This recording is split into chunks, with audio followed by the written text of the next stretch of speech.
Praise the lord. Yesu ప్రభు వారి పరిశుద్ధ నామంలో మీకు అందరికీ మా హృదయపూర్వకమైన వందనాలు తెలియపరుస్తున్నాను. ప్రియులారా, మీరందరూ బాగున్నారని మిమ్మల్ని బట్టి ప్రభువును స్తుతిస్తున్నాను. ఈ ప్రశస్తమైన సమయంలో దేవుని లేఖన భాగంలో నుండి 119వ కీర్తన 53వ వచనాన్ని ధ్యానం చేసుకుందాం. 119వ కీర్తన 53వ వచనం. నీ ధర్మశాస్త్రమును విడిచి నడుచుచున్న భక్తిహీనులను చూడగా నాకు అధిక రోషము పుట్టుచున్నది. Horror hath taken a hold upon me because of the wicked that forsake thy law. దేవుడి వాక్యం మన వినికిడిలో దీవించునుగాక. ఆమేన్. దేవుని బిడ్డలారా, ఈ వచనంలో భక్తుడు అంటున్నాడు, నాకు అధిక రోషం పుట్టుచున్నది.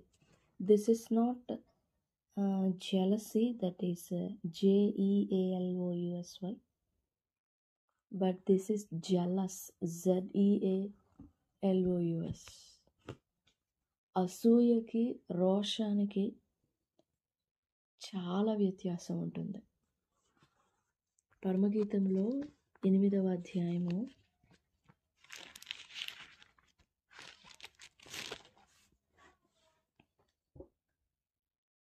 6వ వచనంలో మనం చూసినప్పుడు, ప్రేమ మరణమంత బలవంతమైనది, ఈర్ష్య పాతాళమంత కఠోరమైనది. కానీ ఇక్కడ భక్తుడు మాట్లాడుతున్నది ఈర్ష్య కాదు, అసూయ అంతకంటే కాదు. 73వ కీర్తనలో కీర్తనకారుడు అంటాడు, భక్తిహీనులు వర్ధిల్లడం చూసి నా మనస్సులో నేను ఎంతో విచారపడ్డాను. అలాంటప్పుడు నా హృదయం శుద్ధి చేసుకొని ఉండుట వ్యర్థమే కదా, నా చేతులు కడుగుకొని నిర్మలుడనై ఉండుట వ్యర్థమే కదా. 73వ కీర్తన 12-13. వీరెల్లప్పుడూ నిశ్చింత గలవారై ధనవృద్ధి చేసుకుంటూ ఉంటారు భక్తిహీనులు. వారిని బట్టి నా హృదయంలో నేను ఎంతో మత్సరపడుతూ వచ్చాను, నేనెంతో బాధపడుతూ వచ్చాను. నా హృదయము మత్సరపడేను. 21వ వచనం. నా అంతరింద్రియములలో నేను వ్యాకుల పడితిని. ఎందుకు?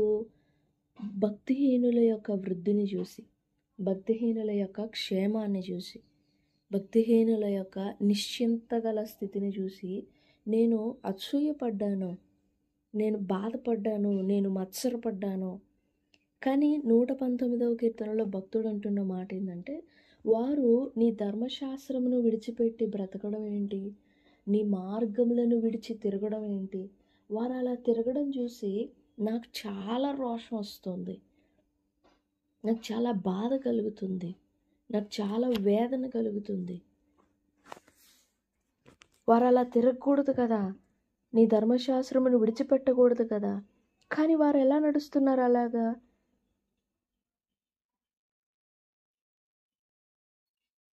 వారు ఎందుకు అలా ప్రవర్తిస్తున్నారు అని నాకు రోషం కలుగుతుంది, నాకు రోషం కలుగుతుంది. 1 రాజుల గ్రంథంలో ఏలియా ప్రవక్త అంటున్నాడు, నేనొక్కడనే రోషము కలిగి నేనొక్కడనే ఉన్నాను, ఇంకెవ్వరు లేరు, నేనొక్కడనే రోషంగా ఉన్నాను. 19వ అధ్యాయం 1 రాజుల గ్రంథం 14వ వచనం. ఇశ్రాయేలు వారు నీ నిబంధనను త్రోసివేసి నీ బలిపీఠములను పడగొట్టి నీ ప్రవక్తలను ఖడ్గం చేత హతం చేసిరి. సైన్యములకు అధిపతియు దేవుడునకు యెహోవా కొరకు మహారోషము గలవాడనై నేను ఒకడను మాత్రమే మిగిలి ఉండగా, నేనొక్కడనే రోషంగా ఉన్నాను. ఇశ్రాయేలీలు అందరూ చెదిరిపోయారు. 10వ వచనంలో కూడా, సైన్యములకు అధిపతియు దేవుడునకు యెహోవా కొరకు మహారోషము గలవాడనై నేను ఒకడను మాత్రమే మిగిలి ఉండగా. అది ఎంత ధైర్యంగా చెప్తున్నాడో ఏలియా. నేను ఒకడనే రోషం కలిగి ప్రవర్తిస్తున్నాను అని అంటే, అప్పుడు దేవుడు అన్నారు ఏలియాతో, నువ్వు ఒక్కడవేనా ఏంటి? 18వ వచనంలో, ఇశ్రాయేలు వారిలో బయలునకు మోకాళ్ళునకయు నోటితో వాని ముద్దు పెట్టుకొనకయు నుండు 7,000 మంది నాకు ఇంకను మిగిలియుందురు. 7,000 మంది రోషం కలిగిన వారంట. నిజంగా దేవుని నామము కొరకు మనము ఎంతో రోషం కలిగి ఉండాలి. ఈ అధిక రోషం అనేది ఎలా కలుగుతుంది అని అంటే ప్రేమలో నుండి పుడుతుంది.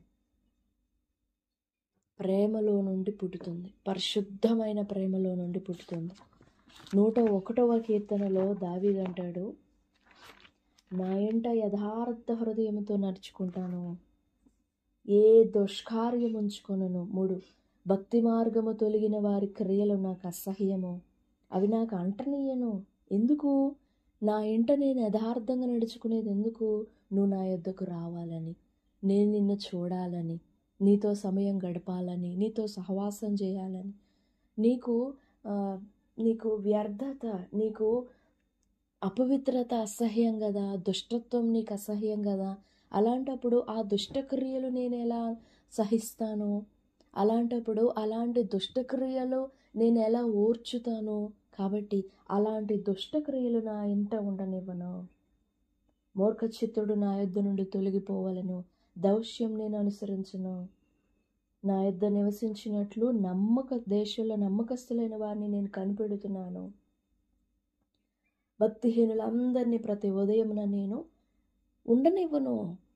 ఎందుకనంటే అది నీకు అసహ్యం కదా. ప్రేమలో నుండి పుడుతుందండి రోషం, ప్రేమలో నుండి కలుగుతుంది రోషం. ఏలియానగా నేను రోషం కలిగిన దేవుడను. దేవుని ఆజ్ఞలలో ఉండిన భాగం అది. మీరు భూమి క్రింద కానీ భూమి యందు కానీ ఏ రూపముకైనా కానీ మీరు ఆరాధించకూడదు, ఏ రూపమునైనా మీరు పూజించకూడదు, ఏ రూపమును మీరు చూడకూడదు. ఎందుకు అనంటే ఐఎమ్ సో జెలస్, నేను రోషం కలిగిన దేవుడను. నిజంగా ఈ ప్రశస్తమైన సమయంలో దేవుని బిడ్డలారా, నేను ఎంత రోషం కలిగి ఉన్నాం దేవుని నామం కొరకు.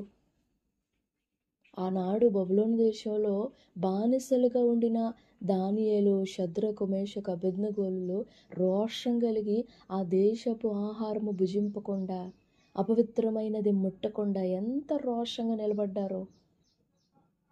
మనమున్న ప్రాంతాల్లో, మనమున్న పరిస్థితుల్లో ఎంత రోషం కలిగి ఉంటున్నాం. నిజంగా దేవుని పట్ల మన ప్రేమ రోషం పుట్టించేదేనా? చవి సారము లేని, రోషము లేని ప్రేమలా మనవి దేవుని మీద. అధికమైన ప్రేమలో నుండి అధికమైన రోషం కలుగుతుంది.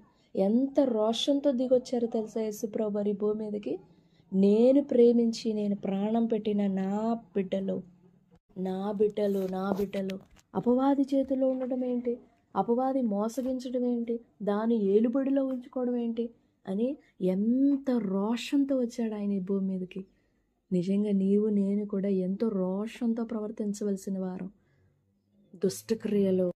దుష్టక్రియలు భక్తి మార్గము విడిచిన వారికి వాటిని మనం ఎంతో అసహించుకొని, వాటిని ఎంతో దూరం పెట్టి దేవుని కొరకు రోషంగా బ్రతకాలి. మనలో ఆ రోషం కనుగొనాలని ఆశపడుతున్నాడు. తన బిడ్డల పట్ల దేవుడు ఎంతో రోషం కలిగిన వాడండి. నీ పట్ల నా పట్ల రోషం కలిగిన వాడు కాబట్టే నీకు నాకు ఇంకా కృప చూపబడుతుంది, ఇంకా ఆయన కనికరాన్ని రుచి చూస్తున్నాం. దేవుని ఎడల కూడా మనం ఎంతో రోషం కనపరచాలి. నాకు అధిక రోషం కలుగుతుంది అంటున్నాడు భక్తుడు. ప్రభు సన్నిధిలో వేడుకుందాం, దేవా నాకు అలాంటి రోషం దయచేయ. రోషం లేని భక్తి నేను చేయకూడదు, నన్ను కడుగు శుద్ధి చేయని ప్రభు సన్నిధిలో వేడుకుందాం. ప్రభు సహాయపడతారు. దేవుడి మాటలు మన వినికిడిలో దీవించుగాక. Amen, amen. Praise the lord. God bless you all. Have a great and blessed day. Amen.